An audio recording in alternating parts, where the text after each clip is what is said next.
और यही आखिरी के 30 दिन हमारे डिसाइड करेंगे कि हम इन हैं या फिर आउट हैं। और यहाँ पे वो लोग पता क्या करते हैं, बूस्ट मार जाते हैं जो अभी तक की बहुत डाउन स्टडी कर रहे थे, लेकिन उन्होंने क्या कर दिया कि स्मार्ट वर्क कर दिया। स्मार्ट वर्क क्या है, यही तो है ना कि हम स्ट्रेटेजी बना लें proper. Hello everybody, this is me Altamas Mansuri and you are watching educator Altamas 2.0। दोस्तों, यहाँ पे आज बहुत ही ज़्यादा सीरियस टॉपिक के ऊपर मैं डिस्कस करने वाला हूँ। ठीक है, जैसा कि हमें पता है कि हमारे एग्जाम में अप्रॉक्स 30 दिन ही बचे हुए हैं। ठीक है, तो दोस्तों ये आखिरी के जो 30 दिन है हमारे लिए इतने ज़्यादा इंपॉर्टेंट है।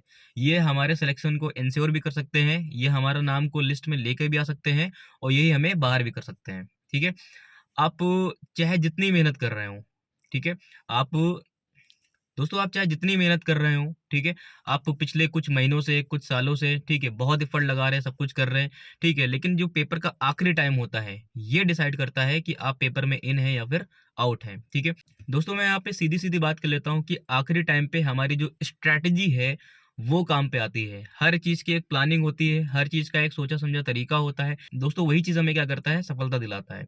ठीक है, आखिरी टाइम की आपकी प्लानिंग, आखिरी टाइम पे आपका एक एक डिसीजन, ठीक है, आपके सारे रास्ते खोल देता है। आप किस सब्जेक्ट को अब कितना समय देंगे ये आपको डिसाइड करना होगा। ठीक है, आप सेल्फ इवेल्युएट करेंगे। सेल्फ इवेल्युएशन का मतलब क्या है कि आप अपनी स्ट्रेंथ को जानते हैं, आप अपनी वीकनेस को जानते हैं। ठीक है, कैसे जानते हैं, जस्ट बिकॉज ऑफ PYQs। ठीक है, क्योंकि हर एक एग्जाम का एक प्रॉपर पैटर्न होता है और वो हमेशा उस पैटर्न को फॉलो करता है और वो उस ट्रेंड को हमेशा फॉलो करता है। ठीक है, पेपर उसके ट्रेंड के बाहर नहीं जाता है, पेपर उस पैटर्न के बाहर नहीं जाता है। मैं क्यों बार बार आपको हर एक वीडियो में ये बात रिपीट करता रहता हूँ कि आपको PYQs करने हैं, PYQs करने हैं, PYQs करने हैं, क्योंकि दोस्तों PYQs ही हमें हमारा रास्ता बताते हैं, हमारा रास्ता दिखाते हैं कि हमारे कौन कौन से मेजर एरियाज हैं, ठीक है, जहाँ पे हमें काम करना चाहिए। दोस्तों एनालिटिक्स क्यों देखना चाहिए, ठीक है, प्रीवियस ईयर के ट्रेंड को क्यों देखना चाहिए। ठीक है, जितने भी पीछे के एग्जाम हुए हैं उनमें देखा गया है कि पॉलिटी में 7 से 9 के बीच में ही क्वेश्चन बनना है। ठीक है, और दोस्तों देखा ये भी गया है कि जो सेंसेक्स है, ठीक है, उनमें से 3 से 5 के बीच में क्वेश्चन बन जाते हैं। ठीक है, तो पॉलिटी, अब हमारे पास टाइम कम बचा हुआ है ना, तो पॉलिटी पे ध्यान देना रेदर कि मुझे सेंसेक्स पे ध्यान देना है, ये ज्यादा इंपॉर्टेंट है। पॉलिटी एक इतनी मोटी बुक है, ठीक है, आप उसको कितना पोर्शन करेंगे उसका भी मैं बता दूंगा कि यहाँ पे कौन कौन से, ऐसा नहीं कि सब अवॉइड करके जाएंगे। ठीक है दोस्तों, अगर आप पॉलिटी में कुछ पढ़े ही नहीं है तो आप ये मन से हटा दीजिए, यहाँ पे इन है। ठीक है, यहाँ पे सिलेक्शन केवल उन्हीं लोगों का होगा जिसने हर एक सब्जेक्ट को इक्वल इक्वल टाइम दिया होगा, है ना। अब यहाँ पे कुछ आपके वीक पॉइंट होंगे और यहाँ पे कुछ आपके क्या होंगे, स्ट्रेंथ होंगे। तो दोस्तों अब हमें क्या करना है कि किस सब्जेक्ट में कितनी ज्यादा वजनाहट है, कौन से सब्जेक्ट आपको ज्यादा नंबर ला करके दे रहे हैं, किस सब्जेक्ट से ज्यादा क्वेश्चंस आ रहे हैं। ठीक है, आप इनके ऊपर डिटेल स्टडी कीजिए, प्रॉपर एक प्लानिंग बनाइए। आपको अपनी स्ट्रेंथ पता है, आपको अपनी वीकनेस पता है, ठीक है, उसके हिसाब से आप अपने आप को एलिमिनेट कीजिए कि मुझे अगर हिस्ट्री पे कॉन्फिडेंस आ रहा है, ठीक है, तो हिस्ट्री को मैं किनारे कर रहा हूँ। अब जो चीज कमजोर पड़ रही है मुझे उसके ऊपर ध्यान देना है, क्योंकि दोस्तों देखा गया कि सबसे ज्यादा क्वेश्चन अगर देखे गए हैं तो वो देखे गए करंट अफेयर से। उसके बाद अगर क्वेश्चन सबसे ज्यादा देखे गए हैं तो वो देखे गए हिस्ट्री से। उसके बाद अगर सबसे ज्यादा क्वेश्चन कहीं देखे गए हैं वो देखे गए ज्योग्राफी से। और ज्योग्राफी से दोस्तों 29 क्वेश्चन, मैं 29 क्यों बोल रहा हूँ सर, ये तो 15 और ये 16 के बीच में रेशियो था, ये 29 कैसे हो गया, क्योंकि मैं एग्रीकल्चर को और एनवायरमेंट को ज्योग्राफी का ही हिस्सा मानता हूं। तो ये इकलौते क्या हो गए, 29 से 30 क्वेश्चन यहां से बनने हैं। फिर यूपी के स्पेशल हो गया दोस्तों, आप करंट अफेयर, हिस्ट्री, और हिस्ट्री में भी क्या, एंशियंट नहीं, एंशियंट में अगर आपको करना है ना तो आप बुद्धिज्म कर सकते हैं, एक पन्ने में खत्म। इंडस वैली सिविलाइजेशन कर सकते हैं, अशोक का कर सकते हैं, मौर्य डायनेस्टी। ठीक है, इनमें भी केवल चिन्हित लोगों को, ठीक है, सबको नहीं पढ़ना है, ये चीजें कर सकते हैं। भक्ति मोमेंट, सूफी मोमेंट, इसमें भी सब खगोग नहीं पूछना है, ट्रेंड बताता ना कि किस टाइप के क्वेश्चन भी, यही तो बोलते हैं PYQs लगाओ। PYQ सही तो बता रहे हैं ना कि हमें करना ये चीजें करनी है। तो आपको एंशिएंट पे थोड़ा कम ध्यान देना है। मेडिवल 7 से 8 क्वेश्चन पूछ रहा है, और उसके बाद अगर सबसे ज्यादा क्वेश्चन कहीं आ रहे हो तो मॉडर्न हिस्ट्री से आ रहे हैं, अप्रॉक्स 10 से 12 के बीच में रेंज है। तो आपको हिस्ट्री को अच्छे से ध्यान देना है। ज्योग्राफी में, अब ज्योग्राफी खोलते हैं, एग्रीकल्चर का एक टॉपिक है, एग्रीकल्चर का एक चैप्टर है, ठीक है। अब उस एग्रीकल्चर से ही 4 से 5 क्वेश्चन पूछ रहा है, 9 तक की रेंज गई है। एनवायरमेंट से 9 क्वेश्चन पूछ रहा है तो सब उसी का पार्ट ना। तो दोस्तों आपको यहां पे अच्छे से काम करना है, ठीक है। करंट अफेयर फिर बता रहा हूं, करंट अफेयर के लिए रोज सोर्स पूछते हैं ना। करंट अफेयर कोई भी मैगजीन हो, ठीक है, घटना सार हो गई, कोई भी एक मंथली मैगजीन हो गई, ठीक है। आप ये रेगुलर वाला आप नहीं कर सकते हैं, कोई मंथली देख लीजिए, ठीक है। जय हो स्टडी करके एक चैनल है, वो सर बहुत अच्छे से करंट को बताते हैं और उनके टेलीग्राम चैनल पे आपको पीडीएफ भी मिल जाएगा, ठीक है। उनको फॉलो कर सकते हैं, एक वो रेलेवेंट सोर्स देते हैं, ठीक है। तो आप करंट अफेयर यहां से कर सकते हैं। हिस्ट्री के लिए, ठीक है, हिस्ट्री में क्या करना है आपको, एंशिएंट पे कम ध्यान देना है, मेडिवल पे ज्यादा ध्यान देना है, ठीक है, और मॉडर्न पे उससे भी ज्यादा ध्यान देना है, ठीक है।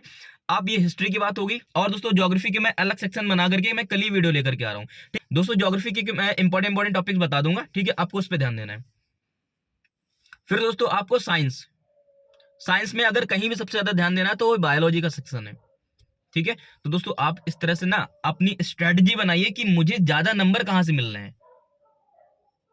पॉलिटी को भी ये सब ना देखिए, आपको कम टाइम में पढ़ करके जो चीज ज्यादा नंबर दे रही है आपको अभी उस पर ध्यान देना है, इमोशनल फुल होकर के यहाँ पे काम नहीं करना है। जो चीज आपको कम टाइम में अच्छा मार्क्स दे देगी, क्योंकि हमारे पास 30 दिन बचे हैं ना, और यही आखिरी के 30 दिन हमारे डिसाइड करेंगे कि हम इन हैं या फिर आउट हैं। और यहाँ पे वो लोग पता क्या करते हैं, बूस्ट मार जाते हैं, जो अभी तक की बहुत डाउन स्टडी कर रहे थे, लेकिन उन्होंने क्या कर दिया कि स्मार्ट वर्क कर दिया। स्मार्ट वर्क क्या है, यही तो है ना कि हम स्ट्रेटेजी बना लें, प्रॉपर प्लानिंग कर लें, कब कहाँ कैसे किस चीज पे ध्यान देना है और कहाँ से हमें बूस्ट मारना है और कौन सी चीज मुझे आगे लेकर के आएगी। तो दोस्तों आप आखिरी के 30 दिन एकदम वेल ऑर्गेनाइज कर लीजिए, प्लान कर लीजिए, ठीक है। और फिर बता रहा हूं आपके पास current affair previous year question के एक एक सॉल्यूशन होना चाहिए, बहुत ज्यादा समय नहीं लगेगा।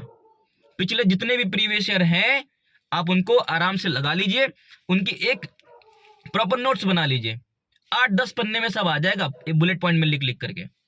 आप समझिए मेरी बात, PYQs, current affairs, history, geography, Hindi and science and UP special, ये आपको मेरिट में ला सकते हैं। बात समझ रहे ना। तो आपको अभी क्या करना है, जहां से मुझे कम टाइम में ज्यादा मार्क्स मिल जाए उस पर ज्यादा ध्यान देना है। तो आप एंशिएंट को एलिमिनेट कर सकते हैं। अगर आप लास्ट टाइम से स्टडी करना स्टार्ट किया हो, अगर आप वहां लंबे समय से तैयारी कर रहे हैं, फिर तो मैं नहीं बोलूंगा इस चीज को, लेकिन अगर आपने अभी से स्टार्ट किया है तो आप एंशिएंट को बिल्कुल हटा दीजिए, क्योंकि एक बार 0 क्वेश्चन है, एक भी क्वेश्चन नहीं आओ, एक बार 3 क्वेश्चन है। आपको अगर 3 क्वेश्चन, एंशिएंट हिस्ट्री बड़ी है ना, आपको अगर 3 क्वेश्चन अगर यहां से पढ़ करके मिला जा रहा है सेंसेक्स से, तो ये ज्यादा अच्छी चीज है ना। 5 नंबर मुझे अगर एग्रीकल्चर सिंगल टॉपिक पढ़ने से अगर मिले जा रहे हैं, ठीक है, तो ये ज्यादा अच्छी चीज है। और हाँ दोस्तों पूछते हैं कि करंट अफेयर, देखिए पेपर का पैटर्न क्या होता है कि जो चीज करंट में होती है उसको क्या बना देता है, स्टैटिक पूछ लेता है, उसका क्या पूछता है, स्टैटिक पूछ लेता है। अब पॉलिटी में लोग खगोते रहते हैं सब कुछ, ये पढ़ना है वो पढ़ना है वो पढ़ना है, तो पॉलिटी में कैसे पढ़ना चाहिए। मान लीजिए कि किसी पार्टी ने क्या कर दिया है, एक दल छोड़ करके दूसरे मान लीजिए किसी पार्टी ने क्या कर दिया, एक दल छोड़ करके दूसरे दल में चली गई, तो इसके ऊपर दल बदल कानून, एंटी डिफेक्शन लॉ। तो इसका मतलब एंटी डिफेक्शन लॉ हमें क्या हो गया, इंपॉर्टेंट हो गया। इसको हमें कहां से आके पढ़ना है, स्टैटिक से चिपका करके पढ़ना है। कोई नया राज्य बना दिया गया या राज्य का नाम में परिवर्तन कर दिया गया, तो इसका मतलब आर्टिकल नंबर 3 हमारा क्या हो गया, इंपॉर्टेंट हो गया। तो करंट का स्टैटिक पूछता है, कोई बर्ड्स इंडेंजर्ड लिस्ट में है, रेड डाटा लिस्ट में है, ठीक है, कोई नई बर्ड सेंचुरी ऐड की गई, कोई नया नेशनल पार्क बनाया जा रहा है, तूफान आ रहा है, चक्रवात आ जाए, तो चक्रवात का स्टैटिक्स पूछेगा। भूकंप आ गया तो भूकंप का स्टैटिक्स पूछेगा। ये तैयारी का पैटर्न होता है करंट अफेयर का, स्टैटिक पोर्शन। स्मार्ट स्टडी करने वाले यही लोग होते हैं। Are you getting my point. तो आप अपनी तैयारी को दोस्तों आसान बनाइए और दमखम लगा दीजिए, कुछ नहीं बिगड़ा अभी भी।